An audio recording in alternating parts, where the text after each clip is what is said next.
siang ya. Sekarang menunjukkan jam 12.30 siang. Nah, tadi pagi anak saya yang terakhir itu pingsan di sekolahnya ketika menjalani kegiatan upacara.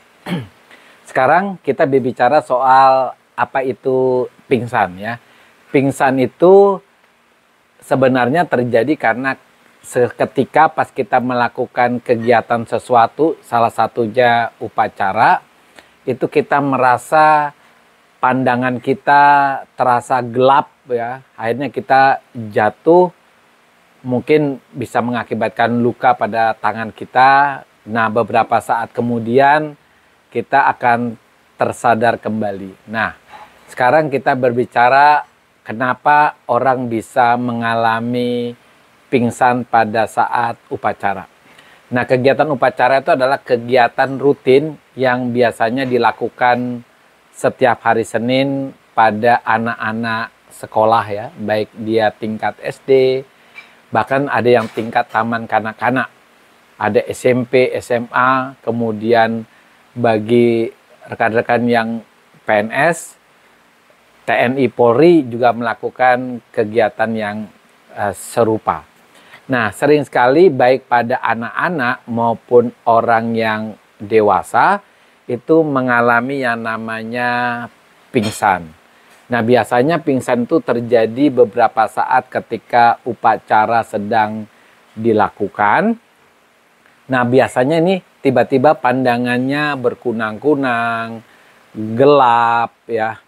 Kemudian akhirnya tidak sadarkan diri dan akhirnya ditandu untuk ke tempat yang lebih rindang, di mana rasanya lebih sejuk. Oke. Nah, penyebab pingsan itu banyak.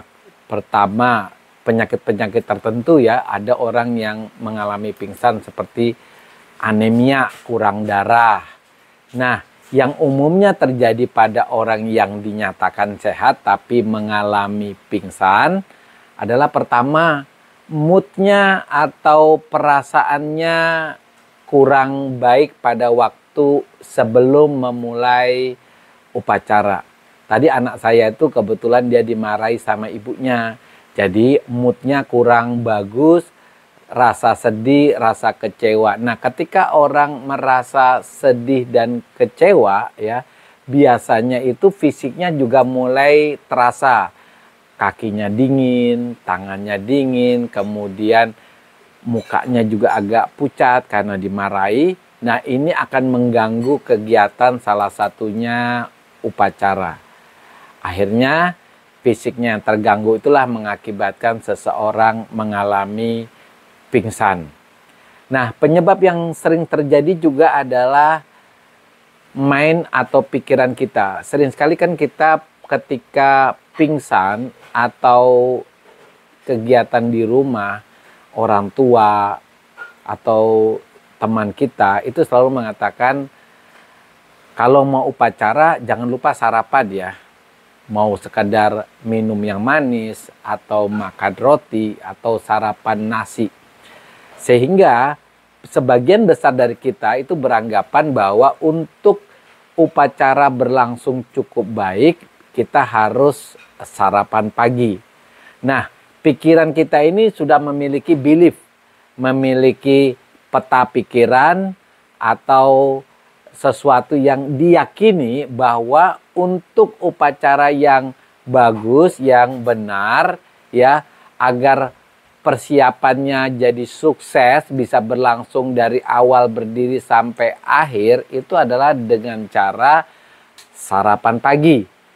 Nah, ketika seseorang entah karena sebab apapun ya, misalnya orang tua lupa menyiapkan sarapan karena terlambat bangun, atau terburu-buru karena waktu upacaranya sudah mendekati, apapun alasan itu, mindset pikiran kita ini adalah kalau tidak sarapan pasti akan pingsan.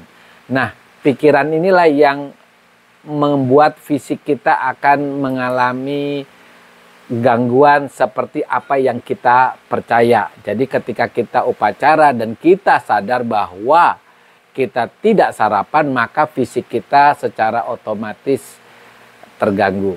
Nah, teman-teman yang mau upacara atau melakukan kegiatan apapun supaya tidak mengalami pingsan, pertama harus yakin bahwa ketika kita memulai upacara itu mood kita harus bagus ya. Bagi teman-teman yang moodnya kurang bagus, mungkin bisa melakukan relaksasi pikiran dengan membuat pikiran kita lebih tenang, tarik napas yang dalam, kemudian mensugesti pikirannya dengan hari ini happy, hari ini bahagia.